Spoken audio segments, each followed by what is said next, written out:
The party was loud enough to hide secrets. Music thumped through the walls, glasses clinked, and laughter spilled across the living room as someone shouted, "Truth or dare?" My wife Rachel sat beside me on the couch, smiling too brightly, already a little drunk, already acting like everything was fine. When the bottle landed, her friend Lila leaned forward with a playful grin. "Dare," she said, eyes locked on me. Before I could process it, she crossed the space and kissed me, quick, bold, right on the mouth. I jerked back and stood so fast my knee bumped the coffee table. "What are you doing?" I blurted, face hot, heart racing. "You can't do that. I'm married. I'm married to your friend." Lila didn't look embarrassed. She looked tired, like she'd been carrying something heavy for too long and finally set it down. "Oh," she said softly. "You wanted truth instead of dare?" She tilted her head, voice calm. "Fine. Here's the truth." I froze, still standing while the game kept spinning around us like background noise. "I hate to be the one to tell you," she continued, "but your wife is having an affair with my husband. Not once. Not a mistake. It's been going on for a long time." Her eyes flickered, glossy but steady. "I've watched it. I've tried to catch them. I've tried to pretend it wasn't real, but I can't hold it in anymore. I'm sorry we're both here." The room blurred at the edges. In a single breath, every strange moment snapped into place. The late nights, the sudden girls' plans that never included girls, the way Rachel guarded her phone, the way she dismissed my questions like I was the problem. It wasn't paranoia. It was pattern. I looked toward Rachel across the room. She was laughing at something Connor said, carefree, unaware that the floor under her was about to vanish. I turned back to Lila, voice low and oddly controlled. "So that kiss," I said, "wasn't a joke?" She shook her head. "No. It was me forcing the truth into the open. I didn't know how else to do it." I nodded once, like a decision had already been made inside me. "Then let's not waste it," I said quietly. "Do you want to get out of here? Just go somewhere. Talk." Lila stared at me for a second, then grabbed her coat without hesitation. "Yes," she said. "Right now." And as we walked out into the cold night air, I realized something shocking. The first honest moment I'd had in months came from the one person who had every reason to stay silent.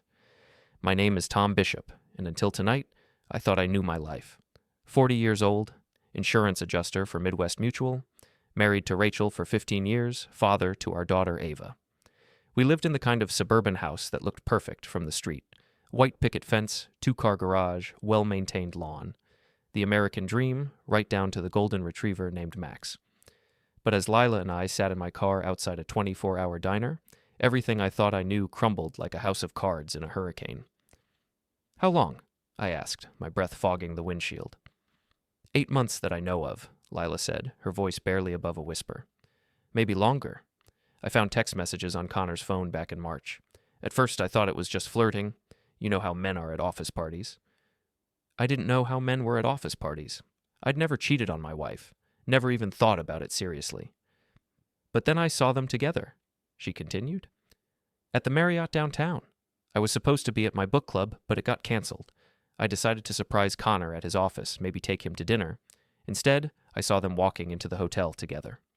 My stomach twisted. "Did you confront them?" "I tried to confront Connor that night. He denied everything. Said Rachel was just a friend going through a rough patch, needed someone to talk to. He made me feel crazy for even suggesting it." Lila laughed bitterly. "God, I actually apologized to him for not trusting him." I knew that feeling, the gaslighting, the way Rachel had made me question my own sanity when I'd asked about her late nights at the office, her weekend emergency meetings, her sudden interest in yoga classes that somehow never made her more flexible. "I have proof," Lila said suddenly. "Photos, hotel receipts, text messages I copied before he started deleting them." "Why didn't you tell me sooner?" She looked at me with eyes full of pain. "Because I hoped it would end. Because I thought maybe if I pretended hard enough, it would go away. Because—" She paused, wiping her nose with a tissue. "Because telling you would make it real." We sat in silence for a moment, watching late-night traffic drift past the diner windows. Inside, a waitress refilled coffee cups for truckers and insomniacs. Normal people living normal lives, unaware that 2 marriages were dissolving in the parking lot. "What do we do now?" I asked. Lila turned to face me fully. "I don't know about you, but I'm done being the fool. Connor thinks he's so smart, so careful. Rachel thinks she's untouchable. They've been laughing at us, Tom, making us look like idiots while they play house." Something cold and hard settled in my chest. Not anger exactly, but something sharper, more focused. "Show me the proof," I said. Lila's hands shook as she pulled out her phone. The screen illuminated her face in the darkness, highlighting the tears she was trying not to shed. She scrolled through a folder labeled Book Club. Clever cover, I had to admit. The first photo hit me like a punch to the gut. Rachel and Connor in the hotel lobby, his hand on the small of her back, guiding her toward the elevators. She was wearing the red dress I'd bought her for our anniversary last year, the same dress she'd claimed was too fancy to wear to dinner with me. "This was taken 3 weeks ago," Lila said. I followed them. The next photo showed them in Connor's BMW, parked behind a restaurant across town. They were kissing. Not the polite peck of friends, but the deep, passionate kiss of lovers. Rachel's hand was tangled in his hair, the same way she used to touch me when we first met. "Jesus," I breathed. "There's more." The text messages were worse than the photos. Intimate details about their encounters, complaints about their spouses, plans for future meetings. Rachel called me clueless in one message. Connor referred to Lila as the ball and chain. But the worst message was from just 2 days ago. "Can't wait until we don't have to sneak around anymore. Soon, baby. Soon." "They're planning to leave us," I said, the words tasting like ash in my mouth. "Looks that way." Lila's voice was steady now, anger replacing hurt. "The question is, do we let them do it on their terms, or do we take control of the situation?" I thought about Rachel at home, probably wondering where I'd gone, but not worried enough to call, probably texting Connor about the weird way his wife had acted at the party. They thought they were so clever, so careful. They had no idea what was coming. "I want to take control," I said, "but I want to do this right. I want them to lose everything." Lila smiled for the first time all night. It wasn't a pleasant smile. Good, because I have an idea. We spent the next hour planning. Lila had been documenting everything for months, not just the affair, but Connor's business dealings, his drinking, his habit of driving after having just one beer at client dinners. She'd been preparing for war without even knowing it. I had my own ammunition, Rachel's laptop password, our anniversary date, the irony wasn't lost on me, her work schedule, her social media accounts. More importantly, I knew her weaknesses, her pride, her reputation, her need to be seen as perfect. "We need allies," I said, "people who can help us, or at least won't get in our way." "Your brother Danny still work at the newspaper?" "Local sports section, but yeah, why?" "Connor's been bragging about landing the new municipal contract for his construction company. Says it's worth $2 million over 3 years. Lila's smile turned predatory. "Might be interesting if someone looked into how he got that contract, especially considering he took Rachel to dinner with Councilman Bradley last month." I stared at her. "You think they're involved in something illegal?" "I think Connor's the type of man who cuts corners wherever he can, and I think Rachel's smart enough to help him do it." She pulled up another photo on her phone. This was taken outside Bradley's house. Rachel's car in the driveway at 10 p.m. on a Tuesday. Official city council meeting was the next morning. The pieces started falling into place. Rachel's sudden interest in Connor's business, her new knowledge of construction terminology, the expensive jewelry she'd claimed was a bonus from work, but that I now realized Connor must have given her. "They're not just having an affair," I said slowly. "They're partners. In every sense of the word." Lila put her phone away. "So the question is, do we just expose the affair, or do we burn it all down?" I thought about 15 years of marriage, 15 years of believing in someone who was playing me for a fool, 15 years of working 60-hour weeks to pay for a house and a life that she was planning to abandon. "We burn it all down," I said. When I got home at 2 a.m., Rachel was asleep, or pretending to be. The house felt different now that I knew the truth. The family photos on the mantel looked like lies. The wedding picture in our bedroom looked like a joke. I sat in my home office and opened my laptop. If Rachel and Connor thought they were smart, they were about to learn what smart really looked like. I'd spent 20 years investigating insurance fraud. I knew how to follow paper trails, how to connect dots, how to build cases that would stand up in court. But this wasn't about court. This was about justice. And justice, I was learning, was something you had to take for yourself.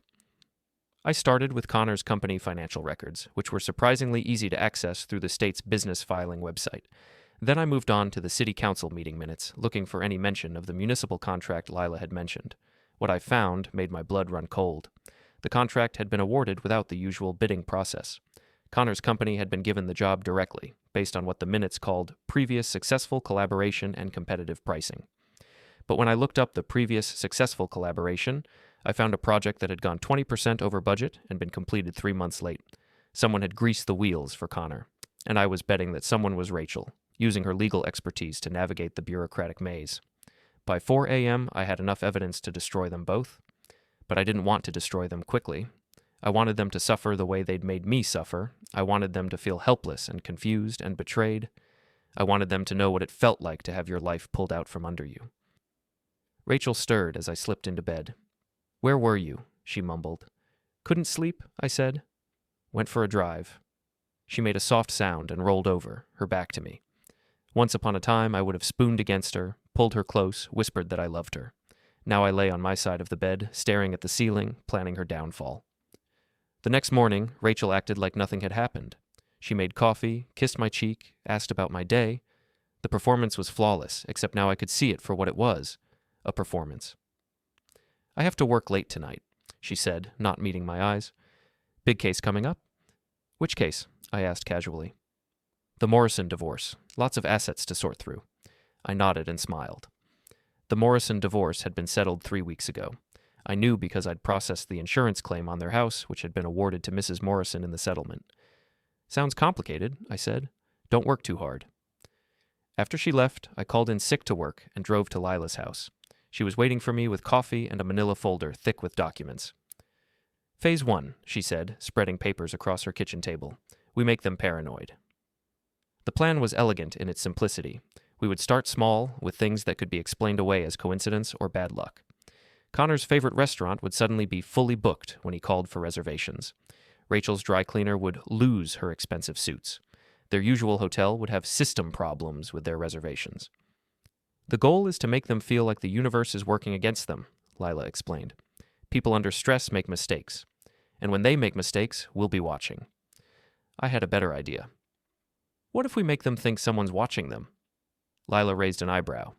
"Connor's paranoid about his business reputation, right?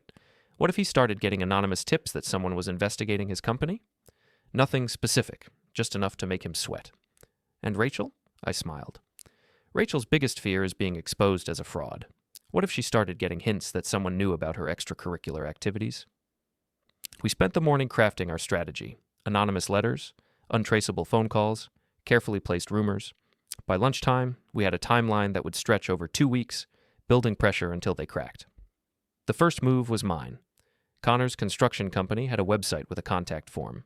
I used a library computer to send a message. "I have information about irregularities in your municipal contracts. We should meet, a concerned citizen." Simple, vague, terrifying if you had something to hide. The second move was Lila's. She called Rachel's office and asked to speak to her about a confidential legal matter regarding her husband's business activities.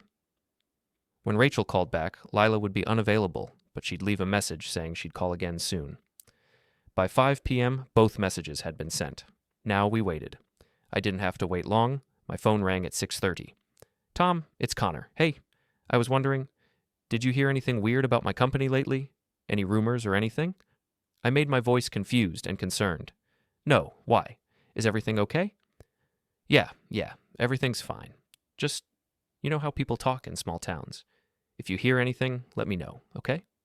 "Of course. But Connor, what kind of rumors are you worried about?" "Nothing specific, just business stuff. Anyway, I gotta go. Give my love to Rachel." Give my love to Rachel. The casual way he said it made my skin crawl, but I kept my voice steady. "Will do. Take care, Connor." Phase 1 was working. Rachel came home at 8, 2 hours earlier than she'd planned. She was agitated, checking her phone constantly, jumping every time it buzzed. "Everything okay?" I asked. "Fine," she said quickly. "Just work stress." "Want to talk about it?" "No." Then softer. "Sorry, it's just been a long day. I think I'll take a bath and go to bed early." As she headed upstairs, her phone rang. I heard her answer in a whisper. "Not now. I'll call you back." Connor, no doubt. Comparing notes about their mysterious callers. I waited until I heard the bathwater running, then checked Rachel's laptop. She'd left her email open, sloppy, but stress made people careless. There were 3 new messages from Connor, all sent in the last hour. "Did you get a weird call today?" "Someone knows something. We need to talk." "Meet me tomorrow. Usual place." The usual place. I wondered where that was.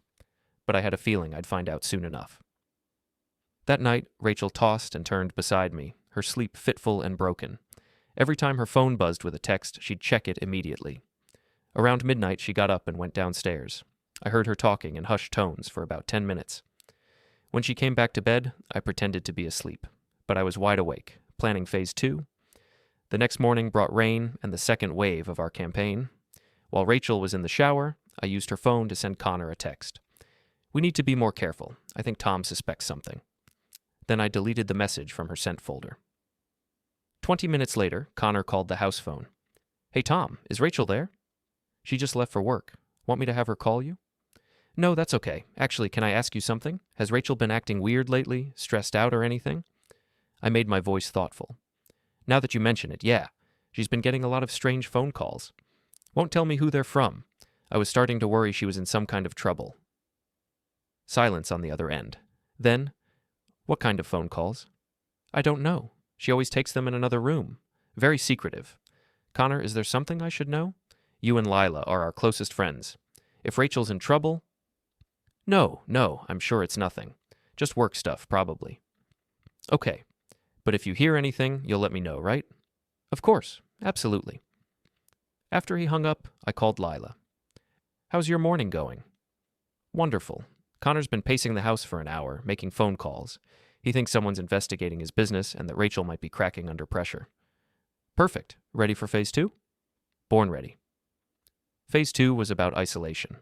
We needed to drive a wedge between Rachel and Connor, make them distrust each other. Paranoid people made poor partners. I started by calling Connor's office, claiming to be from the city planning department. I told his secretary that there were concerns about the municipal contract and that Connor needed to come in for a meeting tomorrow morning. When she asked for details, I said it was confidential and hung up. Lila handled Rachel's end. She called Rachel's law firm and spoke to the senior partner, claiming to be a concerned citizen who had information about possible ethical violations by one of your attorneys. She wouldn't give specifics over the phone, but she'd be happy to meet in person. By noon, both Rachel and Connor were in full panic mode. Connor called me 3 times, asking if I'd heard anything about problems with city contracts. Rachel came home for lunch, which she never did, and spent the entire time on the phone with someone, arguing in whispers. That afternoon, I followed Rachel to what I assumed was her meeting with Connor. Instead, she went to a coffee shop downtown and sat alone for an hour, checking her phone constantly. Connor never showed up. Interesting. They were too paranoid to meet in person. The pressure was working. I called Lila with an update. "They're starting to crack." "Good, because I have news. Connor just left the house with 2 suitcases." "He's running?" "I don't think so. I think he's moving the evidence. Photos, documents, anything that could tie him to Rachel or the city contract. He's covering his tracks." This was unexpected, but not necessarily bad. If Connor was destroying evidence, it meant he was scared. Scared people made mistakes. "Follow him," I said. "But be careful." Already on it. That evening, Rachel came home late and immediately went to her computer. I watched from the kitchen as she deleted files, cleared her browser history, and reformatted her backup drive. She was destroying evidence too. They were both running scared, but they weren't running together. The paranoia was driving them apart, exactly as we'd planned. Around 10 p.m., Rachel's phone rang. She looked at it for a long moment before answering. "Hello?" I couldn't hear the other side of the conversation, but Rachel's face went pale.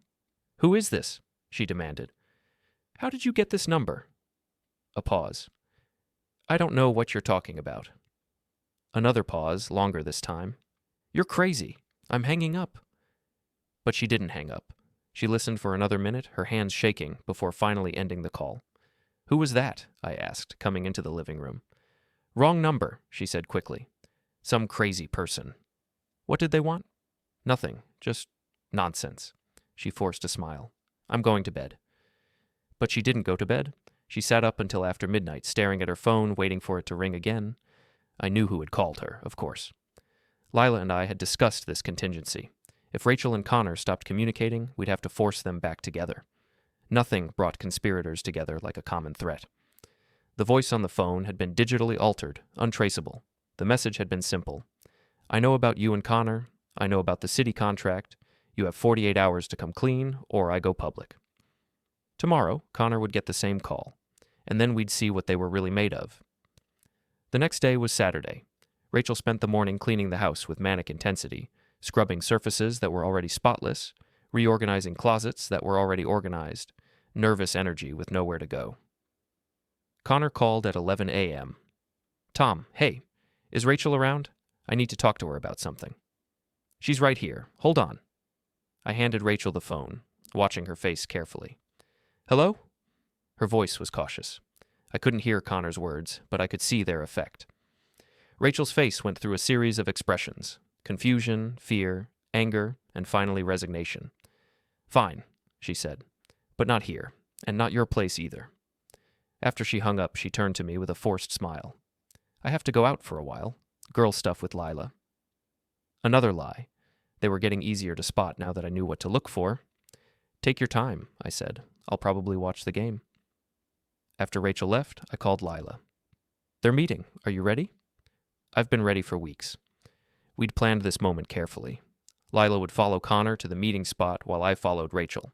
We'd document everything, get photos, record conversations if possible. Most importantly, we'd finally have proof of their conspiracy. The meeting spot turned out to be a park on the outskirts of town, isolated enough for privacy but public enough to feel safe. I parked behind a line of trees and watched through binoculars as Rachel and Connor sat on a bench, their body language tense and urgent. Lila was positioned on the other side of the park with a telephoto lens. Between us, we had every angle covered. The conversation lasted 20 minutes. I couldn't hear the words, but I could read the emotions: fear, anger, desperation. At one point, Connor grabbed Rachel's arm and she jerked away from him. At another, Rachel stood up as if to leave, and Connor pulled her back down. They were falling apart. Finally, they seemed to reach some kind of agreement. Connor handed Rachel a manila envelope, and she gave him what looked like a USB drive. Then they left separately, Connor heading north toward his house, Rachel heading south toward downtown. I followed Rachel. She drove to a storage facility across town and rented a unit, paying cash. Whatever was in that envelope, she was hiding it somewhere Connor couldn't find it. Insurance, maybe. Or blackmail material. Either way, the partnership was dissolving into mutual distrust. That evening, our closest friends Mike and Jennifer came over for dinner. It was a long-standing Saturday night tradition, one that Rachel had tried to cancel at the last minute. "Sorry," I'd told her. "Already bought the steaks." Mike and Jennifer had been our friends for 10 years. They'd introduced us to Connor and Lila, in fact. If anyone would have insights into the situation, it would be them. During dinner, I steered the conversation toward Connor and Lila. "Have you guys noticed anything strange about them lately?" I asked casually. They seemed kind of off at the party last week. Mike and Jennifer exchanged a look. "Funny you should ask," Jennifer said. "Lila called me yesterday, asking weird questions about Connor's business, whether I'd heard any rumors, that sort of thing." "What kind of rumors?" Rachel asked, her fork frozen halfway to her mouth. She wouldn't say specifically, but she seemed really worried about something. Mike nodded. "And Connor's been acting paranoid at the gym. Keeps asking if anyone's been asking about him. It's weird." Rachel excused herself to use the bathroom. I heard her phone buzzing from the kitchen counter where she'd left it. 3 text messages, all from Connor. "Did you tell anyone about today? Someone knows about the storage unit. We need to talk. Now." And when Rachel came back, I watched her check her phone. Her face went white. "Everything okay?" Jennifer asked. "Fine," Rachel said quickly. "Just work stuff." But Mike wasn't buying it. He'd known Rachel for 10 years, and he could read her moods as well as I could. "Rachel, you look like you've seen a ghost. What's going on?" "Nothing's going on," Rachel snapped. "Why does everyone keep asking me that?" An uncomfortable silence fell over the table. Jennifer looked confused. Mike looked concerned. I looked innocent. "Honey," I said gently, "maybe you should tell us what's bothering you. We're your friends. We want to help." That was when Rachel broke. "Fine," she shouted, standing up so quickly her chair fell over. "You want to know what's bothering me? Someone's been harassing me and Connor. Phone calls, threats, following us around. And instead of being concerned, you're all sitting here acting like it's some kind of joke." Mike and Jennifer stared at her in shock. I kept my expression carefully neutral. "Rachel," Jennifer said softly, "why didn't you tell us? Have you called the police?" "And tell them what? That someone called me and said they knew things about me? That's not illegal." "What kind of things?" Mike asked. Rachel realized she'd said too much. It's complicated."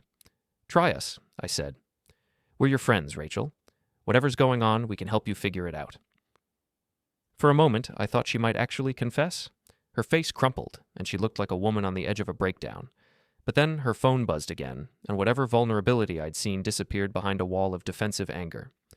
"I don't need to explain myself to anyone," she said. "This is my house, and I don't have to justify my privacy to my own husband and his friends." She stormed upstairs, leaving the three of us sitting in stunned silence. "What the hell was that about?" Mike asked. I shook my head, playing the confused husband perfectly. "I honestly don't know. She's been acting strange for weeks. Secretive phone calls, working late, jumping at shadows. I'm starting to worry she's having some kind of breakdown." Jennifer frowned. "Has she been under a lot of stress at work?" "She says she has, but when I try to ask about it, she shuts down. Tonight's the first time she's mentioned anything about harassment or threats." "Maybe you should talk to Connor," Mike suggested. "If they're both being harassed, maybe it's related to some case they worked on together." I nodded thoughtfully. "That's a good idea. I'll call him tomorrow." After Mike and Jennifer left, I found Rachel in our bedroom, packing a suitcase. "Going somewhere?" I asked. "I need some space to think. I'm going to stay at my sister's for a few days." "Rachel, we need to talk about what happened tonight. You can't just run away every time things get difficult." She whirled around to face me, her eyes blazing with anger and fear. "You want to talk? Fine. Let's talk about how my own husband is more concerned with playing detective than supporting his wife. Let's talk about how you've been watching me, questioning me, treating me like a criminal in my own home." "I'm worried about you," I said. "You're obviously going through something and you won't let me help." "I don't need your help," she screamed. "I need you to trust me and leave me alone." "How can I trust you when you won't tell me the truth?" The question hung in the air between us. For a moment, Rachel looked like she might actually answer it. Then she zipped up her suitcase and headed for the door. "I'll be back when I'm ready to come back," she said. "Don't follow me." After she left, I sat in our empty house and smiled. Phase 3 was complete. Rachel was isolated, paranoid, and running scared. Connor was probably in the same state. Now came the final phase, the reckoning. Rachel stayed away for 3 days. 3 days of silence, of sleeping alone, of eating dinner by myself while staring at the empty chair across the table. To anyone watching, I was the abandoned husband, confused and hurt by my wife's inexplicable behavior. In reality, those 3 days were the most productive of my life. Lila and I used Rachel's absence to gather the final pieces of evidence we needed. We broke into the storage unit Rachel had rented, not breaking and entering, technically, since Lila had followed her and watched her enter the combination. What we found there was better than we'd hoped. Financial records, copies of city documents, and a detailed timeline of bribes and kickbacks that went back 2 years. Rachel and Connor hadn't just been having an affair. They'd been running a systematic corruption scheme, using Rachel's legal expertise and Connor's construction company to defraud the city of nearly $500,000. But the most damaging evidence was personal. Love letters, explicit photos, and a detailed plan for divorcing their respective spouses and starting a new life together in Florida. They'd even picked out a house. "They were going to take everything," Lila said, staring at the documents spread across my kitchen table. "Our homes, our savings, our dignity, and then they were going to disappear and live happily ever after." "Were," I said, past tense. On Thursday morning, Rachel came home. She looked exhausted, her usual perfect appearance replaced by wrinkled clothes and dark circles under her eyes. She'd been staying at a motel, not her sister's house. Another lie to add to the collection. "We need to talk," she said. "I'm listening." She sat down across from me at the kitchen table, right on top of where Lila and I had been planning her destruction just hours before. "Tom, I need to tell you something. Something I should have told you weeks ago." For a moment, I thought she was actually going to confess, that she was going to tell me the truth and beg for forgiveness. Part of me, a small, stupid part, almost hoped she would. "I've been getting threatening phone calls," she said. "Someone who claims to know things about me, about my work. They're demanding money, threatening to spread lies about me if I don't pay." Even now, even caught in a web of her own making, she was lying. "What kind of lies?" I asked. "Ridiculous things. Claims that I'm having an affair, that I'm involved in some kind of business scandal. It's all nonsense, but you know how people talk in this town. Even false rumors can destroy a career." I nodded sympathetically. "Have you called the police?" "I can't. If word gets out that I'm being blackmailed, even falsely, it could ruin my reputation. I need to handle this quietly." "How much money are they asking for?" $50,000. I whistled low. "That's a lot of money, Rachel. Are you sure there isn't something you're not telling me? Some reason why someone might think they have leverage over you? Her eyes flashed with anger. Are you suggesting I've done something wrong? I'm suggesting that blackmailers usually target people who have secrets worth protecting. I don't have any secrets. The lie came so easily, so automatically, that I almost admired her for it. Almost. Okay, I said. Then let's call the police. If you're innocent, you have nothing to worry about. No. The word came out sharper than she'd intended. I mean, it's complicated. There are client confidentiality issues, legal ethics considerations. I need to handle this through proper channels. What proper channels? I've hired a private investigator to look into who's behind the calls. Once we identify them, we can pursue legal action. Another lie. I knew because I'd been monitoring her finances. No payments to any private investigator. But there had been several large cash withdrawals, probably to pay for the storage unit, and other attempts to cover her tracks. In the meantime, Rachel continued, I think it would be best if I stayed somewhere else, just until this blows over. I don't want to put you in danger. Danger from what? I thought you said the claims were false. She stumbled over her words. They are false. But these people, they might try to hurt you to get to me. I couldn't live with myself if something happened to you because of my problems. It was almost touching, the way she was trying to protect me from consequences of crimes I was helping to expose. If I hadn't known the truth, I might have believed her, might have even admired her for trying to shield me. Where will you stay? I asked. I've rented a small apartment across town, just temporary until the investigator can sort this out. An apartment across town, probably close to Connor's office. Maybe they thought they could ride out the storm together, wait for the heat to die down. They were wrong. I don't like this, Rachel. I don't like you facing this alone. I'm not alone. I have legal colleagues helping me, and the investigator is very experienced with these kinds of situations. Legal colleagues. That was a new euphemism for Connor. When will I see you again? Soon. A few weeks at most. I'll call you every day, and we can meet for lunch or dinner. It'll be like dating again. She tried to smile, but it looked more like a grimace. Okay, I said, if that's what you think is best. She looked surprised. You're not going to fight me on this? Rachel, you're obviously scared and stressed. If some space will help you figure this out, then that's what we'll do. I love you. I want what's best for you. For just a moment, her mask slipped. I saw guilt flash across her face, followed quickly by something that might have been regret. Then the mask was back in place. I love you too, she said. More than you know. She packed another suitcase and left that afternoon. As soon as her car disappeared around the corner, I called Lila. Phase 4, I said. It's time.